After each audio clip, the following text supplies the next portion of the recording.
Guys, what's up? Today I come to you with yet another lovely weekly review of Gintama, the manga. Now, you might find it weird that I'm reviewing on a Tuesday. As you know, I don't regularly review on Tuesdays, but this chapter came out, or I got a notification that this chapter came out early this morning. And I found it funny because last week we didn't get no chapter.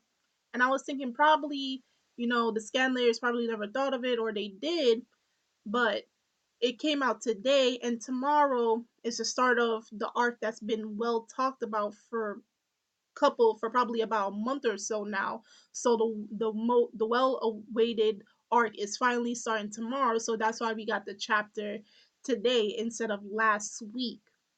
So I found that very peculiar in a sense. I don't know if anybody else thought that. Probably I'm thinking too deep into it, but it's all good. It's always good to have a weekly chapter of Gintama. So to get into this week's chapter, we continue off where Sakamoto, Mutsu, and Nobu, the new shogun, they're trying to get to the main core of their ship because we come to find out that the robot guy, now you see, didn't get the new chapter so I couldn't remember his name, but that robot guy that's part of the anonymous 3 stars, him putting the nano machines in Sakamoto's crew, now he has them underneath his control. And the whole reason why is so that he can take control of the main core, the thing that's holding their ship up together.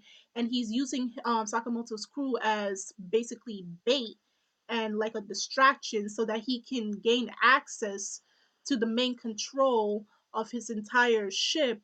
And once he does, he can hack into it, he can do whatever he wants, and therefore Sakamoto's entire ship and everything will no longer be his. It will be um Za- Zaku. I forgot his name, but that guy. So it will be underneath his control, and there will be no way of getting back what is his.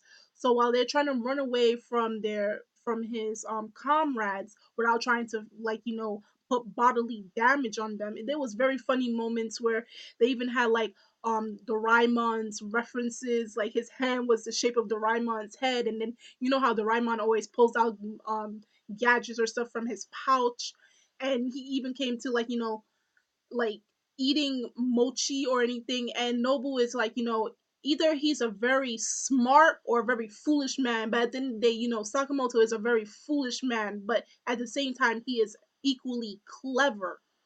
And like they trying so much convention ways to get away from them in order to reach the main part of the ship. And just when they were about to reach there, you know, Mitsu, she caught from the very corner of her eye something going on, and she gets stabbed in the stomach.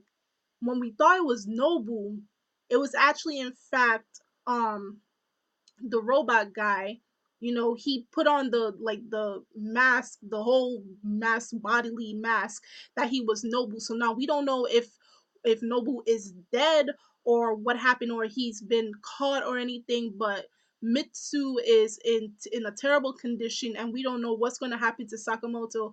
Is he going to go to a real physical hand-to-hand combat, or is he going to use his wits and his smarts to outsmart him in order to win this fight against this one of the anonymous stars? So tell me your thoughts on this week's chapter. What was your most favorite moment? Check me out tomorrow. Live reaction every single week for this Shogun assassination arc.